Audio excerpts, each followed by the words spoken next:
Israel. Okay, it's on. I have to pray over again. All right.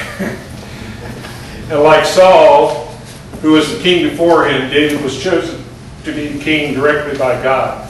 So it wasn't a succession thing. Saul was chosen by God, and then David was chosen by God. And when David was a boy, he's the one who defeated Goliath, the Palestinian giant, with a slingshot. Now Bathsheba was the wife of Uriah the Hittite, and Uriah was a soldier in David's army. So we come to 2 Samuel chapter 11, starting in verse 1.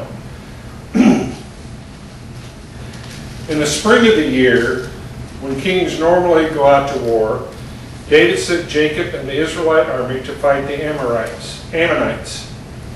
They destroyed the Ammonite army and laid siege to the city of Rabbah. However, David stayed behind in Jerusalem. Late one afternoon, after his midday rest, David got out of bed and was walking on the roof of the palace. Why is it important that we know that David stayed behind?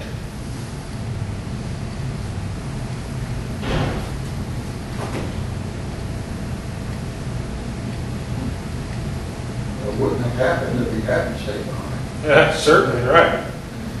What's going to happen wouldn't have happened if he hadn't stayed behind. David was sort of being out of character. You know, it says right there that this was a time of year that kings normally go out to war, and David would have normally been leading his troops. But this time he decided to stay behind, and one author that I was reading this week suggested that evading responsibility is often the first step to spiritual decline. David wasn't doing what he should have been doing. He wasn't out there being king, leading the troops and all that kind of stuff. He's sort of sitting at home. I don't know if we're talking about sort of a depression, slump type thing or what, but the fact is he wasn't out doing what he was supposed to be doing. And it led to great problems. So let's continue, starting in with verse 3. As he looked out over the city, he noticed a woman of unusual beauty taking a bath. He sent someone to find out who she was, and he was told, "She is Bathsheba, the daughter of Eliam, and the wife of Uriah the Hittite." Then David sent messengers to get her, and when she came to the palace, he slept with her. Hang on. What did David do that started him down this road? The first thing he did was he stared at something he shouldn't be staring at. Had his mind elsewhere.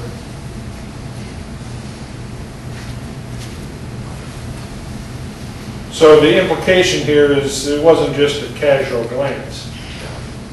He didn't just see her and say, "Whoa, excuse me, what's going on down there?" He stared. He lusted in his heart. In Matthew chapter 5, Jesus quotes from one of the 10 Commandments, saying, "You shall not commit adultery." But then he proceeds to warn us that the standard for our conduct is much higher. This is Matthew chapter 5, verse 28, if you want to follow along. And this is Jesus speaking. "But I tell you that anyone who looks at a woman lustfully has already committed adultery with her in his heart." This is what David did. He committed adultery in his heart with Bathsheba before he even knew who she was.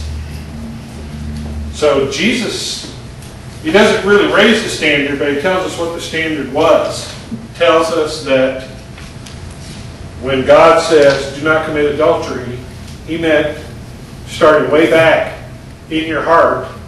Don't start lusting after women. Don't start staring at women and looking at them in a lustful way. Is this an impossible standard to live up to? No. Why not? Well, we put yourself in a position to, in the first place, I mean, there's thought we can go behind it where you're going to be. It probably occurred to me, my wife and family's been out to the beach. I don't know if you come across the bridge and in through downtown Fort Myers Beach. Left and right, we got everything everywhere. Yeah. I don't go to the beach anymore because all the way it's around just, the beach way. yeah. I mean, There's nothing there that would, what they're not wearing is unbelievable now, Yeah. you know. So, But I could avoid that by going to the beach. On the miles on the car. And maybe sometimes that's what it takes for some men might have to do that, to keep those thoughts out of their heads. And we're going to discuss that a little farther down the line here. Does Jesus expect men to walk around with their eyes closed?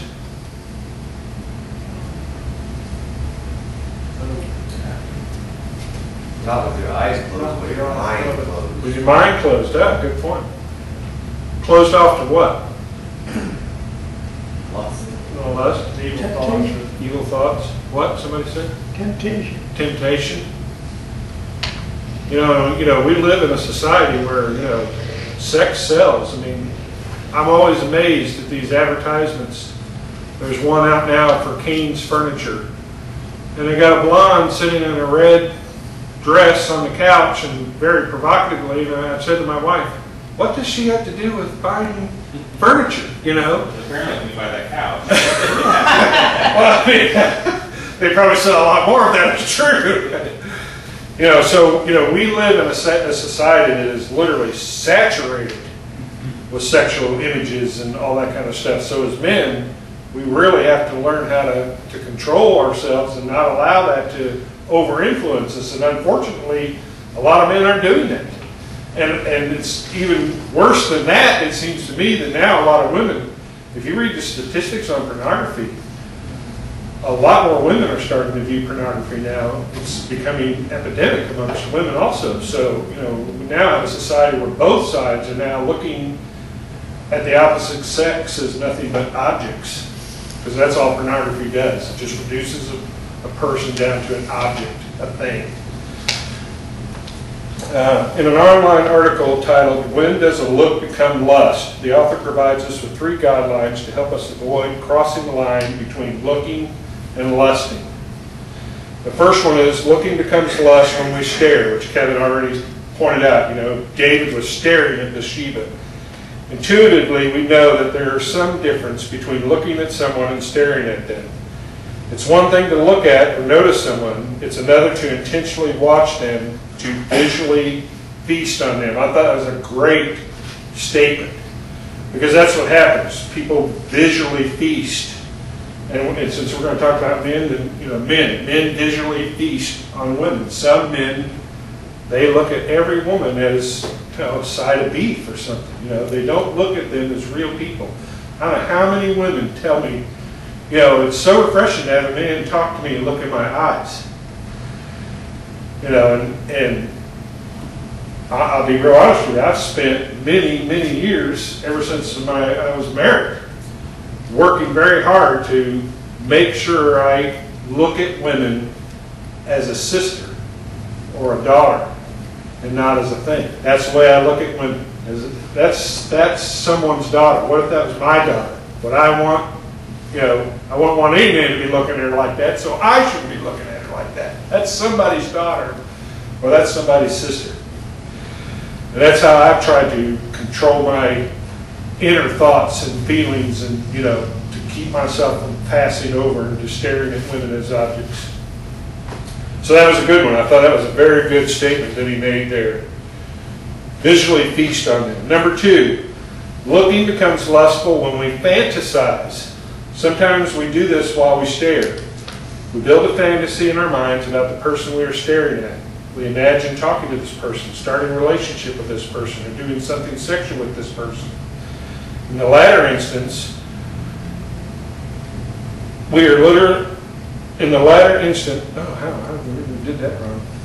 We are literally committing adultery in our minds, as Jesus talked about in Matthew 5:28. When we start to obsess about a person, when we spin stories or scenarios in our minds about them, then we have crossed the line into lust. So once again, we're coming back to that difference between, he's outlining the difference between looking and lust. Obviously we're going to see, just like, I could go the Bonita route. I see these women, going down through the beach here, but he just sees them. That's the point. We can't help what we see. And I tried to find this quote. Somebody said, you can't help what you see. It's the second look that gets you. You cannot help what you see. They're out there. They're walking down the side of the road, basically in their underwear, But it's that second look. It's looking in the rearview mirror to get another look at her, you know, or whatever. It's crossing that line when we do more than just see. And the third thing he said, looking becomes lust when we objectify. Objectify. To objectify someone is to cease to view them as a person and instead view them as an object. We do this when we focus on a person's body or body parts instead of focusing on them as a person. That's what pornography does.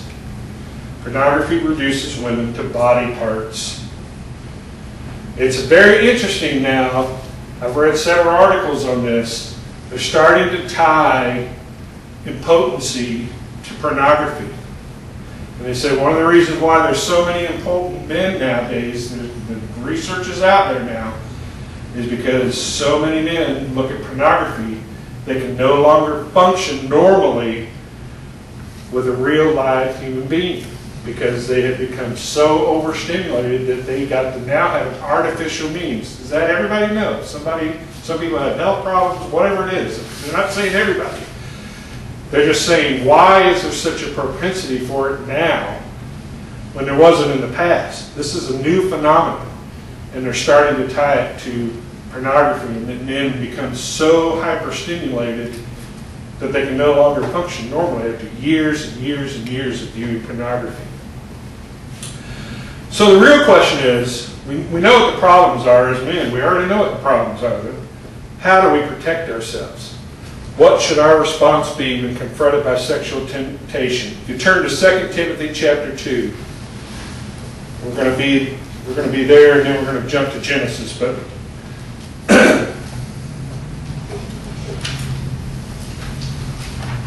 2 Timothy chapter 2. And if you can, keep your finger there, because if we get far enough, we'll be going back. We're only going to read the first part of it, and then we'll go back and read the second part in just a little bit. 2 Timothy chapter 2, starting at verse 22.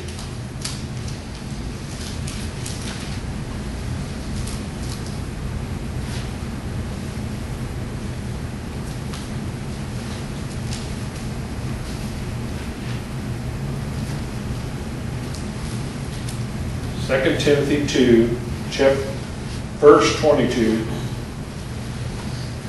Run from anything that stimulates youthful lust. And I want to stop right there. Obviously, you can keep reading. But we're going to discuss this part, and then we're going to come back and read. This is the first part. Run from anything that stimulates youthful lust. And the second part is, instead, pursue righteous living, faithfulness, love, and peace. Enjoy the companionship of those who call on the Lord with a pure heart. Well, we're just going to look at this first part. Run from anything that stimulates youthful lust. Luke Gilkerson, in his article, 3 Biblical Strategies for Fighting Lust, provides us with 3 actions that can help us to overcome the temptations of youthful lust. The first one is mentally. Turn our thoughts away from lustful images. So don't start fantasizing. Don't start creating images in your mind. Visually, avert our eyes away from lustful images. And physically, literally walk or running away from lustful situation. Now, the Bible provides for us an excellent example of how to handle sexual situations in Genesis chapter 39. So you're going to want to turn there. We're going to read we're going to read a few verses out of Genesis chapter 39. We have the story of Joseph and Potiphar's wife. Joseph was sold into slavery by his brothers and ended up in Egypt, in the house of Potiphar as a slave. But God was with Joseph, and Potiphar saw that Joseph succeeded at everything he did. Soon Joseph was put in charge over Potiphar's entire household and all that he owned. But despite his great success, Joseph had a problem, and that problem was Potiphar's wife. So Genesis chapter 39, starting at verse 8. Potiphar's wife is hot for David. She wants to have sex with him. And we're going to start at verse 8. But Joseph refused. Look, he told her, My master trusts me with everything in his entire household. No one here has more authority than I do. He has held back nothing from me except you, because you are his wife. How could I do such a wicked thing? It would be a great sin against God." What reasons did Joseph give when refusing her advances? Sinning against God. He's sinning against God? The first one he's talking about was something that is her husband was the only thing that well, she was the only thing that her husband kept him from her, and then he respected him first of all. But then he also was correctly mentioned, the sin against God itself. And he also says, how could I do such a wicked thing? So he knew that to have relations with another man's wife was a wicked thing. And that it would be a sin against God. A great sin, he says, against God. So we see Joseph takes the step of mentally turning away from this lustful situation. He allows the moral compass of God's Word to guide him. Unfortunately, Joseph's moral convictions do not keep him safe from the situation, because Potiphar's wife is relentless. So Joseph makes a decision to visually avoid her as much as possible. I wanted to ask a question here. He has a moral conviction. He tells her no, she's not. He's not going to have. He lays out everything. I respect my owner. He's put me in charge of everything. The only thing I'm not allowed to have is you, and that's because you're his wife.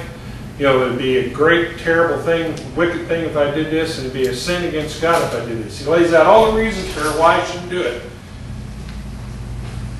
But she's relentless.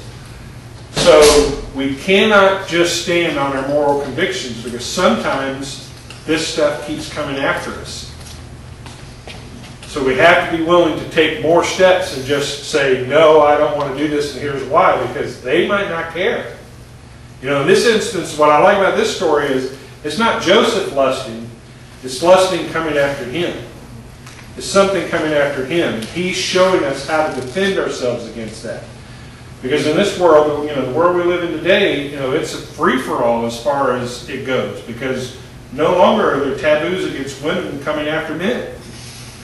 I mean, I don't know how many cases I've read in the last month or so about women school teachers having sexual relations with their teenage students. I mean, we're talking about 30-year-old women, 25-year-old women. And I said to my wife, what does a woman have age? What does she want to do with a teenage boy? I don't understand where this is coming from. I'm afraid it's coming from pornography. But they're doing the same thing. They're overstimulated.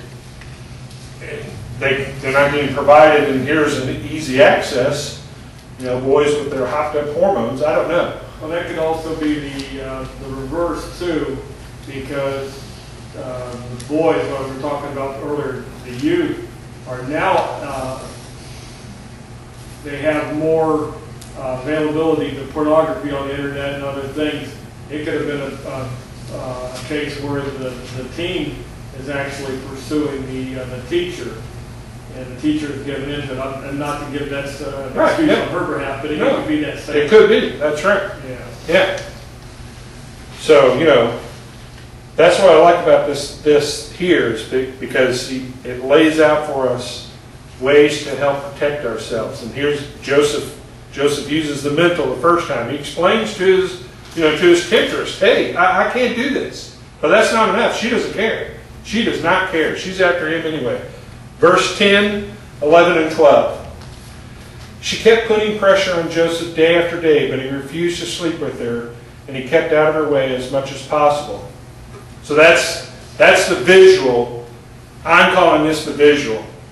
It's like, you know how it is when you're trying to avoid someone, you try to make sure, are they in that room? No, they're not in there. Okay, I'm going to go in there now, or whatever it is. You know how to, and you use the visual to avoid it.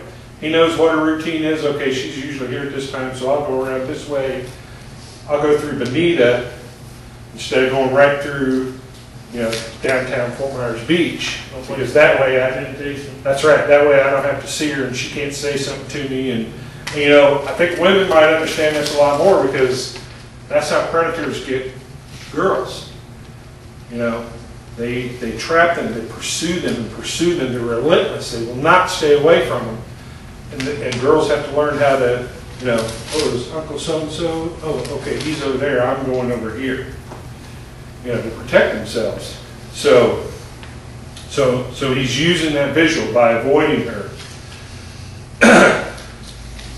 But the lust still pursues Joseph, and he must resort to the drastic step of physically fleeing. So she just will not give up. Verse 11. One day, however, no one else was around when he went to do his work. See, he'd been trying to avoid her. He'd been trying to, I always keep someone with me. This one day, nobody's around. She came and grabbed him by his cloak, demanding, "Come sleep with me." Joseph tore himself away, but he left his cloak in her hand as he ran from the house. So, when push comes to shove, when he's like, there's no other way out of this, he's hoofing it as fast as he can. And if you know the story, this does not turn out well for Joseph.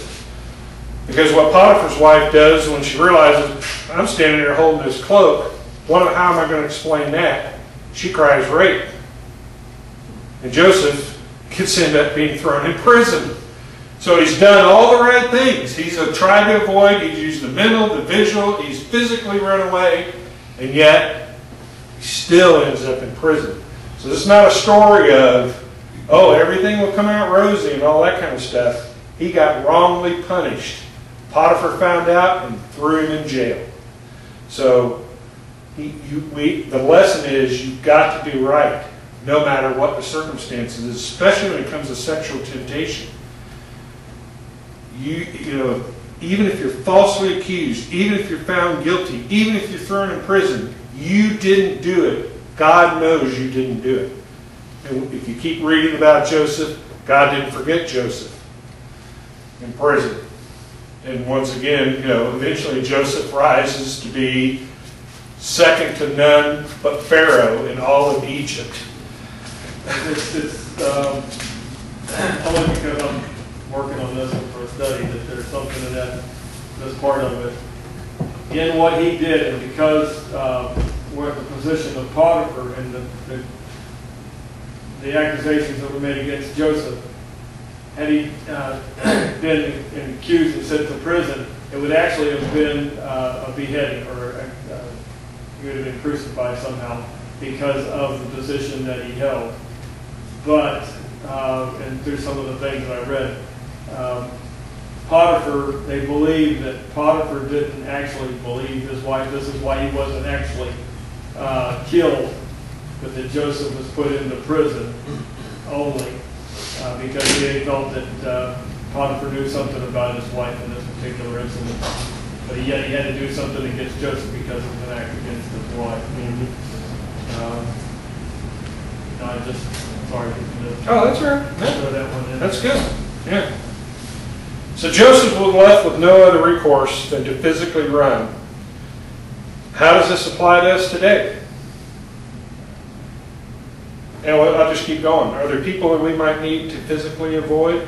A female co-worker that you're becoming too friendly with? The single mother next door who depends on you for repairs around the house? The neighbor's wife that you get along with so well? It's not that it's inherently wrong for any one of these three things. It's just you have to remember that these things can wear on you, and they can rise up against you. You have to take precautions. Billy Graham, and I can't remember who the other guy was now, would never ride in a car with a woman unaccompanied that wasn't their wife. I know Billy Graham one time said he never allows a woman to come into his office, and that he doesn't leave the door open, and his secretary sits in a position where she can see and hear everything that goes on in there. And he tells women right off, if you're not comfortable with her hearing, there's nothing I can do for you, because I'm not closing the door.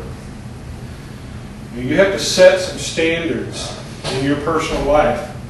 My wife and I set a standard when we got married. We don't go out to lunch with the opposite sex. alone. They don't do it. Well, certainly don't go out to dinner, but you know, a lot of people at lunchtime, oh, let's go out. We go out in a group. Everybody's going, yeah, I'll go. You know, the only time we ever didn't do that was one time a high school friend's father wanted to talk to Tracy about his daughter because she was so out of control. And we decided it would be all right if they did that. But we had a good friend that one time they worked right in the same building, and he was always wanting to go out to lunch with her. And finally she said, you know, he's like, why are you saying no all the time? She said, I don't go out with other men to lunch. She don't even do it. She don't even do it with the minister. No, she doesn't even do it with ministers. I mean, he was mad. He was really mad. Oh, nothing's going to happen. And she's like, you're probably right. But if we don't ever start down that road, we know nothing can happen. Because, you know, most of us, it's not love at first sight. Most of us fall in love with our wives because we like their personality, get along with them, we laugh at our dumb jokes, whatever it is. You know, you start developing a relationship with them and it grows into something that is greater. Well, that's too easy to happen with somebody else too. Especially if they don't have any of the responsibility of taking care of things at home. You know, she's glamorous, all dressed up for work because the job requires her to. And she's always, you know, it's always fun and everything is known the drudgery. It can get the best in them, and it often does. So it's just a way of examining your life and setting your own standards. There's nothing wrong with being friends with a coworker, female coworker. I'm friends with female coworkers. I don't go out with them. I don't go to their house. I wouldn't go to their house without my wife going with me. You know, but we can be friends at work. Same with, you know, if there's a single mother next door that needs help, that's fine. Just include your wife. Let her go with you, and they can chit-chat while you're doing whatever the repairs need to be. You know, these are things everybody's got to decide for themselves. But sometimes the best defense is to be prepared in advance, to make decisions about what you will and won't do that saves you a lot of trouble. Well, see, that's the daily, sorry. No, I'm pointing at you. Okay. That's where, again, the whole, not that I'm diligent about it, because it's an everyday thing, but that's where you can prepare yourself at the beginning of the day with having a prayer time or a quiet time, whatever you want to call it. So there's a little bit of a defense. It's like, be prepared, you know. But I remember Dennis Rainey, it was somebody at the conference we went to said something about that I don't even counsel women one-on-one because that you're both Christians, but it becomes such an intimate thing that you're talking about that there's a danger right there. Yeah. My wife and I have also discussed that, you know, that we would never counsel. We're both Christians. Right. Would never counsel the opposite sex without both of us being there. She counsels lots of women, you know. I don't counsel any men because we're too stubborn to counsel. We're all too set in our ways. But anyway, you know, you get the point. And I think that's an excellent point. A lot of us don't start out reading the Bible or praying. We don't start our day in a way that helps us prep. It's almost like all this should be that the given is you do that. I mean, if you're not doing any of that, then automatically off to that starts. You're right. I agree. I agree.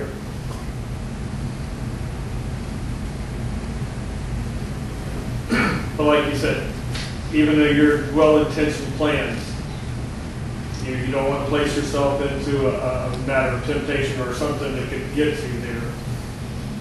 Then, like you say, there's things that happen in Joseph's life. It does happen. You've got to have a backup plan for yourself to be prepared. He knew in his mind what he had to do. It's just like it said in Matthew, flee. Right.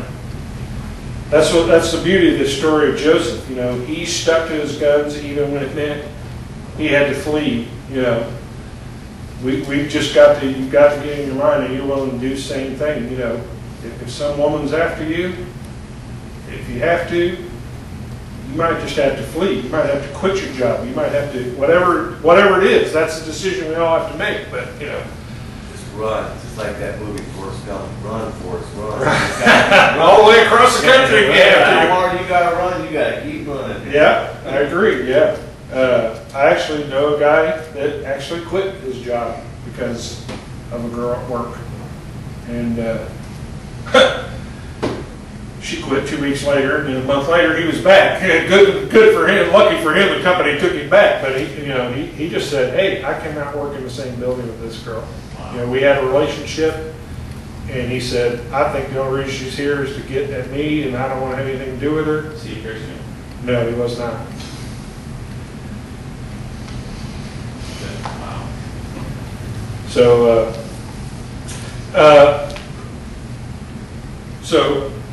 now we're sort of jumping back here. Back in verse 9, Joseph asked an important question of himself. How could I do such a wicked thing? When we find ourselves in an inappropriate situation, this is a question that we should stop and ask ourselves. To further protect ourselves, we must also remember Joseph's answer. It would be a great sin against God. I mean, ultimately, in my mind, that's what it comes down to. I mean, it would devastate my wife if I had an affair, or even, to be quite honest, it would devastate her if I had thought of having an affair. And I don't think a lot of men realize how bad it hurts their wives when they look at pornography or they look at women. When I was growing up, it was like, oh, you can look, but you can't touch. I mean, I don't know if y'all were raised that way, but I mean, that's what I was always told. Oh, you can look, but you can't touch. And, when I met Tracy and we started dating and stuff, she's like, man, you can't even look. Or you're gonna, I'm going to be upset. You're going to hurt me if I catch you leering at women. And so, I had to train myself not to look at women as objects. And she demanded it. And I loved her enough to give it to her.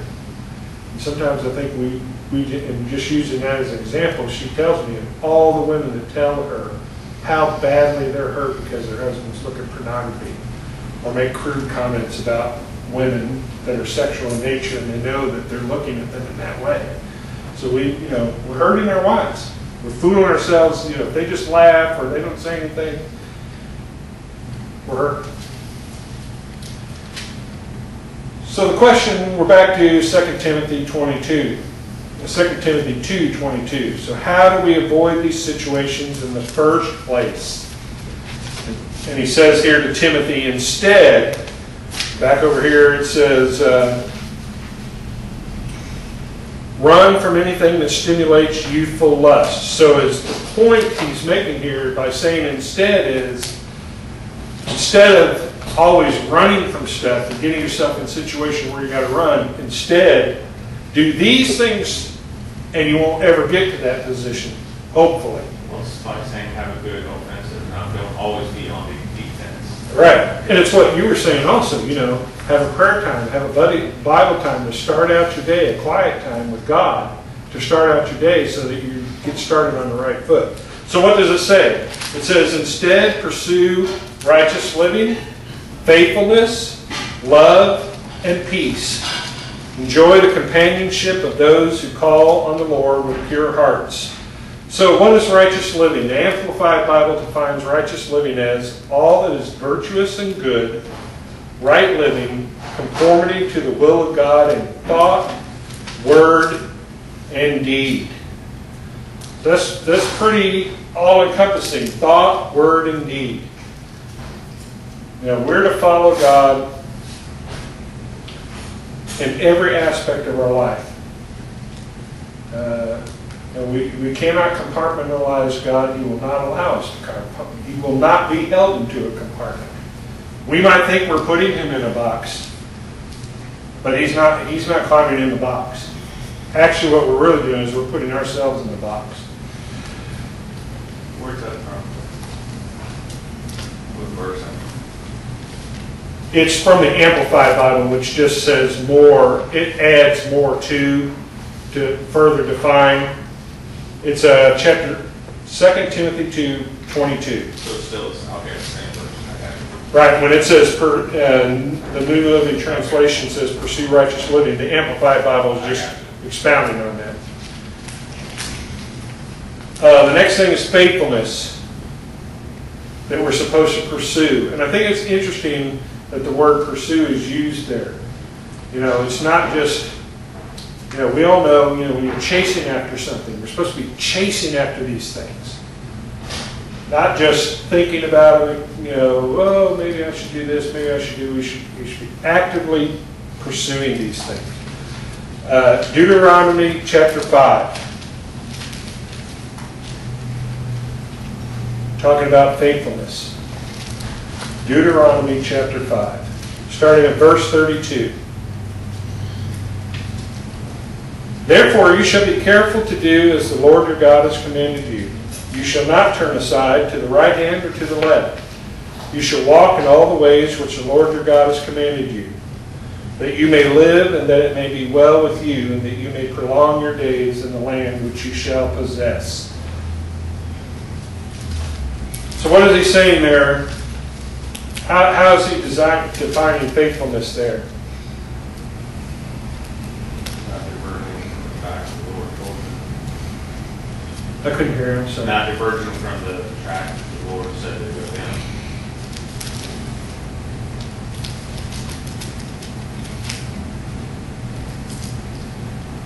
Romans chapter 12, verse 2. Don't copy the behavior and customs of this world, but let God transform you into a new person by changing the way you think. Then you will learn to know God's will for you, which is good and pleasing and perfect.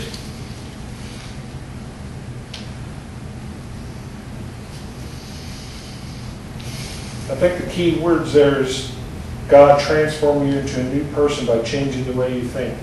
As far as my Christian walk has been, that's exactly what he's done. He's changed the way I think. You know, and we're now living in a society where there's polar opposites. There's clearly two very opposite worldviews colliding right now in our society. And, you know, he's telling us here, don't copy the behavior and the customs of this world.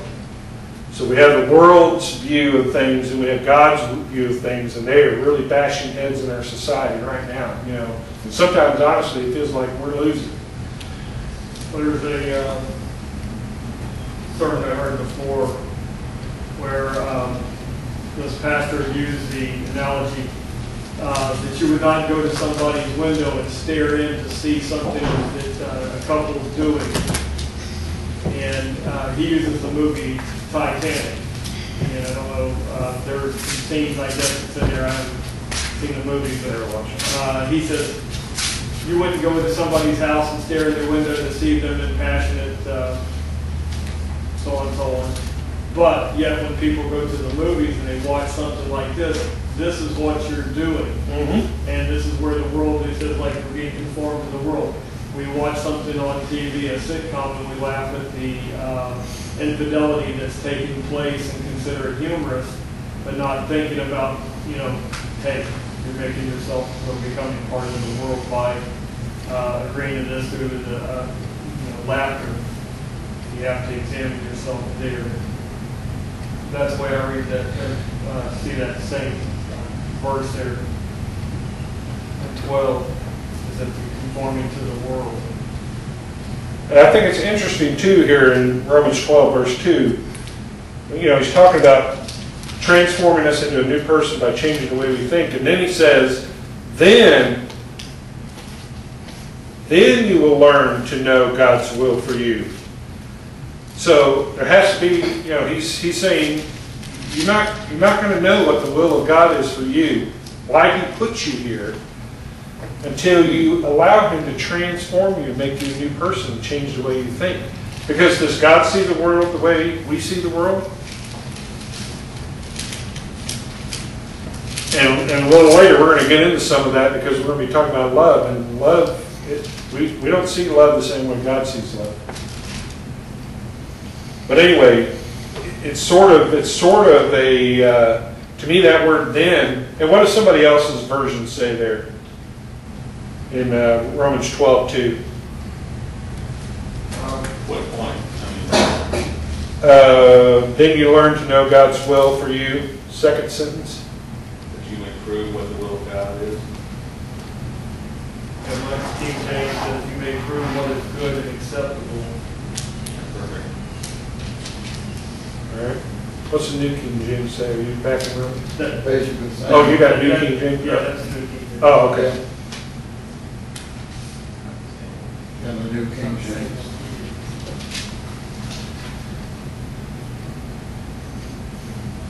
Another article I was reading had a great statement about faithfulness.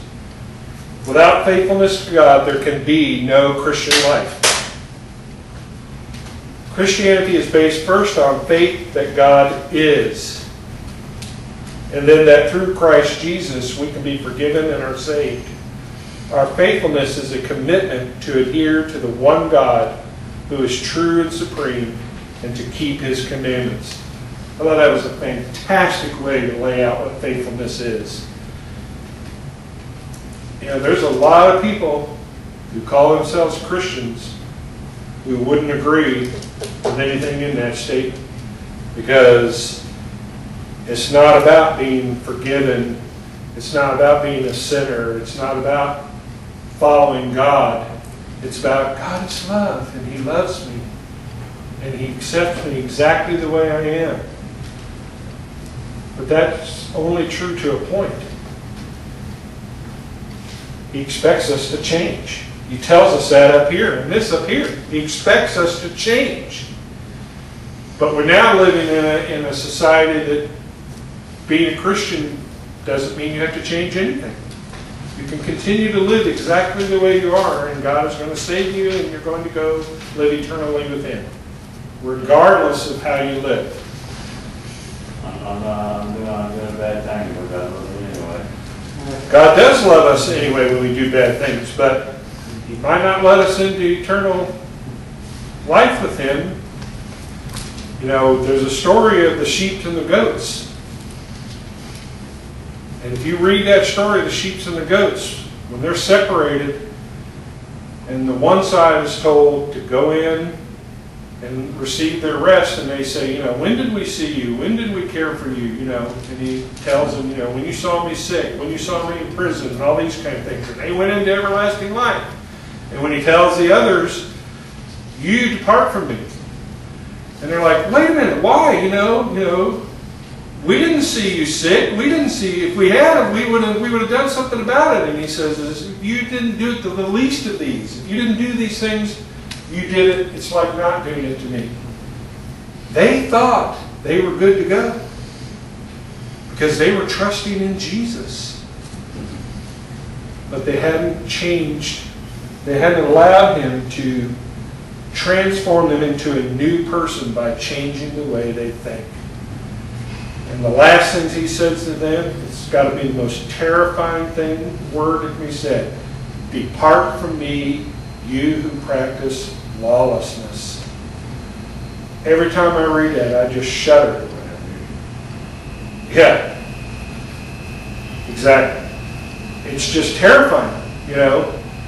And I think of all the people that now call themselves Christians and say, oh, I'm allowed to be this way, and God loves me, and He accepts me, and it's like, He expects you to change, to become like Him.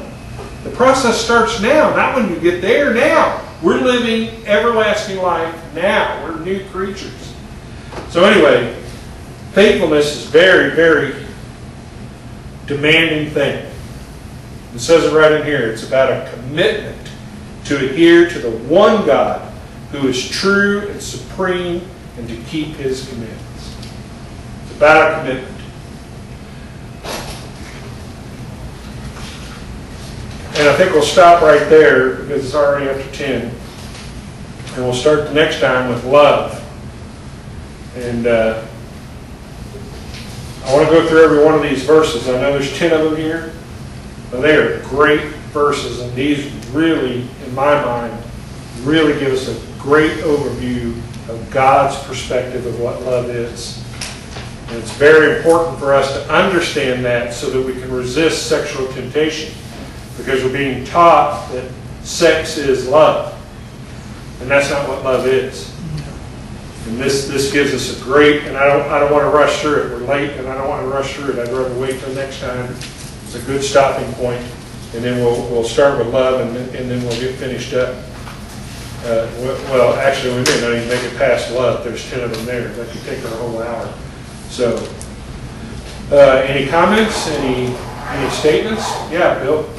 When I started to date, my dad took me aside and said, if you don't, can't look at her across the birth certificate, don't go out with her.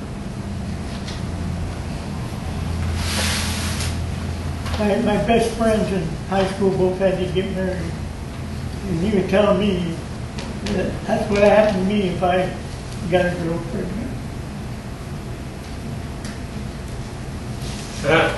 Which leads to another problem we have in our society today. Men can get a girl pregnant and they don't have to take any responsibility anymore. They can just walk away. You know, I mean, at least before it's like, well, you did the deed. Now you've got to own up and take responsibility. Now it's like, I mean, how many times do you see a case on the news or something where they're talking about a person and they have 4 or 5 children by 4 or 5 different men? And it's like, wow, what a life! What a life! My wife works in a situation where the girl will do that. They've got 4 or 5 children, but all by different men that are not married to. That the woman's working there just to provide for the children, and none of the men. And the men don't have to take any responsibility. I mean, you know, I'm not trying to diss women's living and all that kind of stuff, but this is what they've been given. I mean, this is the outcome of the free sex and all that kind of stuff. Now women are left to raise children all on their own. Well, it's not only the men's fault either. It's on Facebook, I can remember my wife showed me this lady, she had 13 children, and I think it was like 10 of them I didn't call it, somewhere, something, you know, something like that. She gets on there and she's saying something, she says, somebody needs to be held accountable. And I'm looking, look at yourself. Yourself. You know what I mean? Right. You know what I mean? But she's saying society needs to help her. Somebody has to be, you know what I mean, accountable. The government needs to be accountable. And I'm looking, look at yourself. I mean, it was just, I was like, oh my goodness. That's the attitude we've been, you know, and the sad part is that's what kids are being taught today. You know, that's no responsibility. It's always somebody else's fault. And, you know, I'm not trying to get into politics. I mean, we have a president that doesn't seem to take responsibility for anything. And to me, it's just a product of our society.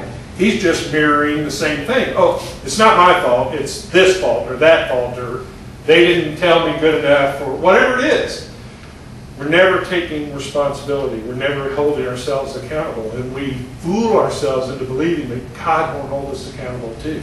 Well, they felt somebody else needs to be held accountable. Right. That's what Right. society, what they might think. It's someone else's fault, but they don't look at themselves. Right. You know. So anyway, anything else? Kevin, can you close us with prayer, please? Our dear gracious and almighty Heavenly Father, Lord, we just praise you for this opportunity that we can gather into your house and study your word. Lord, we just praise you for your presence here with us today, that you can help us as we open up our hearts, our minds to you, that, Lord, that you would instill within us your wisdom. Lord, your desire for us to not only know, but to become, and Lord, that we may be witnesses of this world, that we may draw others unto you. Lord, help us in our walk this week ahead. Make our path straight, Lord, and just shield us with your angels, and then, Lord, that we again could return here and begin to worship with you and study your word. We ask all these things, Lord, in the name of your Son, our Lord and Savior, Jesus Christ. There was